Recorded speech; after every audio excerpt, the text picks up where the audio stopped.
ఒక ఇంజెక్షన్ ధర 16 కోట్లంట. ఈ వీడియో ఒకసారి పూర్తిగా చూడండి. రాజన్న సిరిసిల్ల గంభీరావుపేట మండలానికి చెందినటువంటి ఆకుల జగదీష్ దంపతులకు జన్మించినటువంటి ఈ బాబు వయస్సు 2 సంవత్సరాలు. ఇతనికి SMA spinal muscular atrophy type 2 అనే ఒక జన్యుపరమైనటువంటి వ్యాధి వచ్చింది. దీని లక్షణం ఏంటంటే మజిల్స్ని వీక్ చేస్తుంది, సరిగా నిలబడలేకపోవడం, కూర్చోలేకపోవడం, రోజు రోజుకి కండరాలు క్షీణించి ప్రాణాంతకరంగా మారుతుంది. ఈ బాబు బ్రతకాలి అంటే డాక్టర్స్ చెప్పినటువంటి ఒకే ఒక హోప్ ఇంజెక్షన్ థెరపీ. దాని కాస్ట్ వచ్చేసి 16 crores 16 కోట్లు అవుతుంది. ప్రస్తుతానికి ఒక సిరప్ వాడుతున్నాడు. ఆ సిరప్ కాస్ట్ వచ్చేసి 15,000 పైన ఉంది.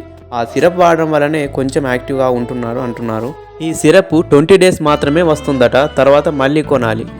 మధ్యతరగతి కుటుంబానికి చెందినటువంటి మనలాంటి వాళ్లకు ఇంత అమౌంట్ అంటే చాలా కష్టం కదా.